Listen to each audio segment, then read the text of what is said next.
It seems so long ago now, but looking back, before the pandemic in February, we started with Lee Strobel. We had him in, and we had so many guests from our community that took advantage of that event that came and were in our building. We had several that came back for a follow-up small group study and some other events. We just started off the year in such a great way. And then the pandemic hit. We really had to think out of the box, not being in the building, and how we could connect with families. So we did putt-putt night. We did a tailgate one night. We did a lot party on Sunday nights. We had game nights and a talent show and a lot of weird Zoom get-togethers just to have some sense of community. Ride night, it comes to mind, where we had kids bring their bikes up to ride around OC's. Many of the small groups and CWBS groups continued to meet. They met on patios and through Zoom in small groups in the building with masks. I think that's been a win for the women's ministry. We provided some guidance, but I just saw classes on their own and Q groups on their own, staying connected, checking in on each other, meeting at all different times of the week that happened to work for everyone. Celebrate Recovery is not just about addictions and compulsive behaviors and things like that. It's about people who deal with anxiety and depression and stress and resentment and things like that. And I think in a year like this, Celebrate Recovery is such a great place to work through those hurts and that pain that's in your life. We've seen the genuine care of our class members come through and meet each other's needs. The people in prison are on a deeper form of lockdown than they've ever been before. But these men and women are staying faithful to the Lord. They're growing deeper in their faith.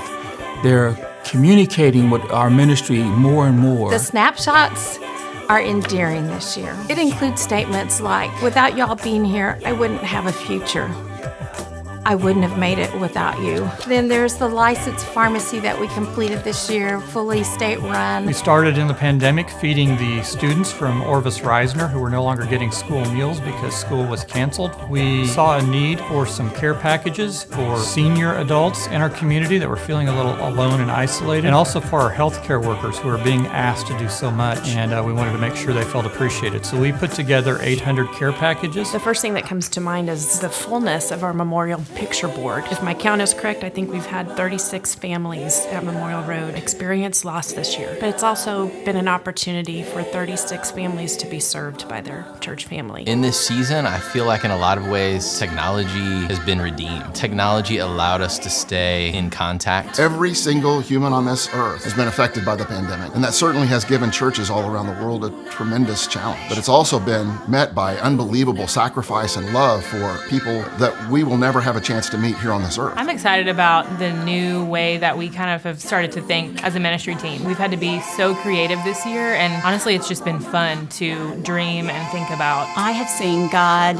stretching us in different ways. We have been learning new ways to connect. I've loved watching our young adult small groups grow, and I've loved watching them step up and find ways to lead and serve. I see God working in just the fact that people are using the tools that they've learned, the tools of recovery. They're putting it into practice. I am so thankful for the funds that this congregation gave, the generous contributions of this congregation. My ministry budget was used more this year to a greater extent than ever before as these needs came up, and we were able to in quick time take care of many of these needs. I believe we need to make ministry happen because it's commanded by God. I believe those of us that have enough can share and make a huge difference in our neighbors' lives. Our kids need it and miss it, and we miss them. They're not just the future of our church, they're currently part of our church, and they're spiritual beings that we want to help grow up. One of the things that we're really excited about is because of the generosity of the congregation with the special contribution, we had the ability to reach out to some new places. And that puts a greater impact on helping at schools like the Nairobi Great Commission School, like the Baxter Institute, like the South Pacific Bible College. And there are even new ones that we'll be talking about in South Africa and other places throughout the world. I think the role of the church at all times is love, is truth. But I think in times like this, we really have an opportunity to show that in significant ways. We're the people who calmly provide comfort when everyone is scared. We're the people who provide clarity when things seem uncertain. We have a God who loves to surprise us, and I am anxiously waiting to see what God has to surprise us in 2021.